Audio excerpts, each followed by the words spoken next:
Salam penuaian, salam terobosan. Semangat pagi semuanya, semangat pagi Bapak Ibu. Apa kabarnya semuanya Bapak Ibu yang istimewa, seperti pujian tadi berkata bahwa Bapak Ibu semua berharga di mata Tuhan. 1 Petrus 2 ayat yang ke-9 berkata, Bapak Ibu semua adalah bangsa yang terpilih, umat pilihan Tuhan, milik kepunyaan Tuhan sendiri, ya. Senang sekali hari ini Rabu 5 Maret 2025 boleh bersama-sama dengan Bapak Ibu anak-anak Tuhan yang hebat, yang luar biasa. Nah, hari ini renungan kita diambil dari kitab Bilangan pasal 14 ayat yang ke-6 sampai dengan ayat yang ke-9. Bilangan pasal 14 ayat yang ke-6 sampai dengan ayat yang ke-9. Nah, bacaan hari ini saya beri judul Melihat Masa Depan dengan Mata Iman. Demikian bunyi firman Tuhan ayat yang ke-6. Tetapi Yosua bin Nun dan Kaleb bin Yefune yang termasuk orang-orang yang telah mengintai negeri itu mengoyakkan pakaiannya dan berkata kepada segenap umat Israel, negeri yang kami lalui untuk diintai itu adalah luar biasa baiknya. Jika Tuhan berkenan kepada kita, maka Ia akan membawa kita masuk ke negeri itu dan akan memberikannya kepada kita, suatu negeri yang berlimpah-limpah susu dan madunya. Ayat yang ke-9, hanya janganlah memberontak kepada Tuhan dan janganlah takut kepada bangsa negeri itu, sebab mereka akan kita telan habis. Yang melindungi mereka sudah meninggalkan mereka, sedang Tuhan menyertai kita. Janganlah takut kepada mereka. Nah, Bapak Ibu sekalian, ini cerita dari mana orang-orang Israel keluar dari Mesir, Tuhan mau bawa ke tanah Kanaan, tanah perjanjian. Waktu itu mereka sudah dekat sekali dengan tanah Kanaan atau tanah perjanjian. Dalam kitab Ulangan pasal pertama ayat yang kedua dikatakan dengan jelas bahwa jarak daripada Mesir ke Israel itu cuman 11 hari perjalanan jauhnya. Ya, bersama saya ucapkan 11 hari, 23, 11 hari ya. Dari Mesir ke Kanaan itu sesungguhnya cuman 11 hari dan itu sudah ditulis di Alkitab. Nah, waktu ayat ini ditulis, bangsa Israel posisinya sudah dekat banget Bapak Ibu sekalian dengan negeri yang Tuhan janjikan, yaitu negeri yang berlimpah dengan susu dan madunya. Tetapi ada raksasa, bukan cuma satu Bapak Ibu sekalian, tapi banyak raksasanya di Kanaan itu. Mayoritas orang yang melihat raksasa-raksasa ini menjadi ketakutan Bapak Ibu sekalian. Tetapi Yosua dan Kaleb melihat semuanya itu dengan mata iman, dan yang dilihat oleh Yosua dan Kaleb itu adalah janji-janji Tuhan. Maka itu kemudian Yosua dan Kaleb berkata kepada orang-orang Israel, please, please, please, jangan takut, sebab Tuhan menyertai kita, kata Yosua dan Kaleb. Tapi sayangnya banyak orang Israel ini, Bapak Ibu sekalian, mereka lebih percaya kepada ketakutannya daripada janji Tuhan. Dan akhirnya kita tahu mereka yang ketakutan tidak pernah masuk ke negeri Kanaan. Nah, hari ini Bapak Ibu sekalian, di tahun 2025, bagaimana kita melihat kehidupan kita? Apakah kita melihat dengan ketakutan, atau kita mau melihat dengan mata iman seperti yang dilakukan oleh Yosua dan Kaleb? Bapak Ibu sekalian yang dikasih oleh Tuhan, jangan pernah biarkan tantangan itu menghalangi iman kita. Kalau Tuhan sudah berjanji, maka ingat, janjinya itu tidak mungkin gagal dan janjinya tidak pernah gagal. Hari ini mari kita belajar dari Yosua dan Kaleb. Bagaimana kita bisa melihat masa depan itu dengan mata iman. Bagaimana kita bisa melangkah maju meskipun ada banyak raksasa yang menakutkan yang ada di depan kita. Iman itu sangat penting Bapak Ibu sekalian ya. Di dalam perjanjian baru, pengharapan itu ditulis 85 kali dan kebenaran ditulis 230 kali. Kasih ditulis 258 kali. Bapak Ibu tahu nggak, iman ditulis berapa kali? Iman ditulis 558 kali. Dalam kitab Ibrani dikatakan tanpa iman tidak seorang pun berkenan di hadapan Tuhan. Dalam kitab Roma dikatakan orang benar itu akan hidup oleh iman. Dan orang yang hidup dengan iman, maka mereka mengalami banyak mujizat. Contohnya ya, Bapak Abraham, bapak segala orang beriman. Contohnya lagi, Daud, bapak leluhur kita, orang Israel secara rohani. Kisah Yosua dan Kaleb ini memberikan banyak pelajaran Bapak Ibu sekalian yang dapat kita terapkan dalam kehidupan sehari-hari di zaman modern tahun 2025 ini. Sangat relevan Bapak Ibu sekalian. Ketika 10 pengintai lainnya melihat raksasa dan bahaya yang ada di tanah Kanaan atau tanah perjanjian, Yosua dan Kaleb justru sebaliknya. Mereka melihat dengan mata iman. Ya, mereka melihat masa depan dengan mata iman. Percaya bahwa Tuhan pasti akan menggenapi setiap janji-janjinya kepada orang-orang Israel.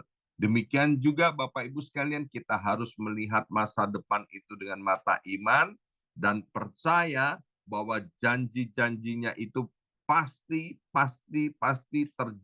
terjadi digenapi dalam hidup kita.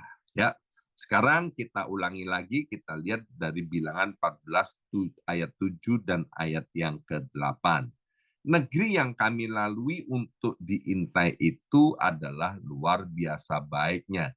Jika Tuhan berkenan kepada kita. Lihat kalimat ini, jika Tuhan berkenan kepada kita, maka Ia akan membawa kita masuk ke negeri itu dan akan memberikannya kepada kita suatu negeri yang berlimpah susu dan madunya, ya. Nah, Bapak Ibu sekalian, pertanyaan, apakah Tuhan berkenan kepada kita? Ya, coba renung-renungkan, apakah Tuhan itu berkenan kepada kita? Bapak Ibu sekalian yang dikasih oleh Tuhan, kita semua yang percaya kepada Yesus sebagai satu-satunya Tuhan dan juru selamat pribadi kita masing-masing. Dengar, kita sudah diperkenan oleh Tuhan. Titik Bapak Ibu sekalian. Kita semua sudah diperkenan oleh Tuhan. Melalui Yesus Kristus, kita telah menerima kasih karunia Tuhan dan penerimaan penuh daripada Tuhan. Jadi kita ini sudah diterima penuh Bapak Ibu sekalian, diterima tanpa syarat ketika kita percaya kepada Tuhan, ya. Kita tidak perlu kita tidak boleh ragu apakah Tuhan kemudian akan menyertai kita atau tidak. Kita tidak boleh takut, kita tidak perlu takut bahwa janjinya bukan untuk kita, hanya untuk orang-orang tertentu. Sekali lagi saya mau katakan, kita semua adalah anak-anak emas Tuhan. Kita semua berharga di hadapan Tuhan. Tuhan itu berkenan kepada Bapak, Ibu semuanya. Jadi jangan izinkan perasaan ini menipu kita sehingga mengatakan begini, kita ini nggak layak di hadapan Tuhan. Memang sebelum kita percaya kepada Yesus, kita itu tidak layak, Bapak Ibu sekalian. Tapi ketika kita sudah percaya kepada Yesus, kita semua layak, dilayakkan. Sekali lagi, kita berharga di hadapan Tuhan. Jadi, kalau Tuhan itu berkenan kepada kita, maka tidak ada satu raksasa pun yang bisa menghalangi rencana Tuhan itu atas hidup kita. Namun sayangnya seringkali kita itu fokus kepada raksasanya, fokus kepada masalahnya, fokus kepada tantangan dan rintangan yang ada di depan kita. Bukan fokus kepada janji Tuhan, bukan fokus kepada perkenan Tuhan, bukan fokus kepada kasih Tuhan. Ya, Bapak Ibu sekalian, Yosua dan Kaleb itu tidak menyangkal bahwa ada raksasa, banyak raksasa di tanah Kanaan. Itu fakta. Tetapi Yosua dan Kaleb lebih percaya pada kuasa Tuhan daripada pada raksasa itu. Hari ini Bapak Ibu sekalian, apapun yang menjadi raksasa di depan kita, mungkin itu masalah surat-surat imigrasi, mungkin itu masalah keuangan, masalah pekerjaan, masalah karir, masalah kesehatan, masalah keluarga, atau apa saja Bapak Ibu bisa sebutkan raksasa-raksasa itu. Tuhan mau agar kita fokusnya bukan lagi kepada para raksasa itu. Tapi Bapak Ibu sekalian, biarlah pagi ini kita mengerti, kita mau fokus bahwa kita ini sudah diperkenan oleh Tuhan. Karena Tuhan sudah berkenan kepada kita, Bapak Ibu sekalian, maka Tuhan pasti menyertai kita. Dan bersama dengan Tuhan, kita akan melakukan perkara-perkara yang besar. Karena Tuhan sudah berkenan kepada kita, maka janji-janjinya itu pasti terjadi dalam hidup kita. Kalau Tuhan sudah berjanji, Alkitab bilang dia bukan manusia. Kalau manusia sudah berjanji karena sesuatu dan lain hal, ya, dia bisa membatalkan janjinya. Tapi kalau Tuhan berjanji, dia pasti akan menggenapinya. Mari kita lihat hal yang kedua. Melihat masa depan dengan mata iman. Bilangan 14 ayat yang ke-9. Hanya janganlah memberontak kepada Tuhan. Hal yang kedua, Tuhan mau bicara kepada setiap kita, jangan memberontak kepada Tuhan. Yuk katakan kepada sebelah kiri kananmu, jangan memberontak kepada Tuhan. Jangan ya dek ya, jangan memberontak. Memberontak kepada Tuhan artinya Tuhan nggak mau kita itu melawan Tuhan. Kita menjadi orang-orang yang durhaka di hadapan Tuhan. Jangan memberontak kepada Tuhan. Ini adalah hal di mana Tuhan mau menegaskan kepada kita, Bapak Ibu sekalian, untuk kita benar-benar menghormati Tuhan. Dalam Alkitab, pemberontakan terhadap Tuhan adalah dosa yang serius, Bapak Ibu sekalian.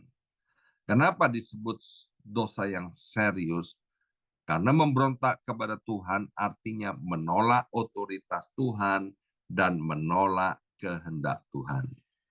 Yosua dan Kaleb memperingatkan kepada orang-orang Israel, ya, jangan memberontak kepada Tuhan. Memberontak artinya menolak rencana Tuhan untuk memasuki tanah perjanjian atau Kanaan.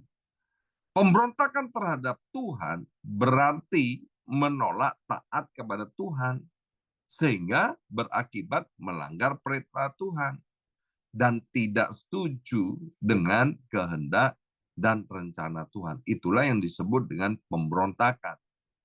Pemberontakan terhadap Tuhan tidak selalu berwujud dengan aksi yang terang-terangan, tetapi dapat terjadi dalam sikap hati dan perbuatan sehari-hari kita, ya. Tanpa kita sadari, kita nggak mau tunduk, kita nggak mau hormat kepada Tuhan, kita nggak mau taat kepada perintah Tuhan. Contoh pemberontakan orang-orang Israel, yaitu mereka menolak percaya bahwa Tuhan akan memberi kemenangan, ya, sehingga mereka ketakutan waktu melihat raksasa dan mereka nggak kepingin masuk ke tanah Kanaan.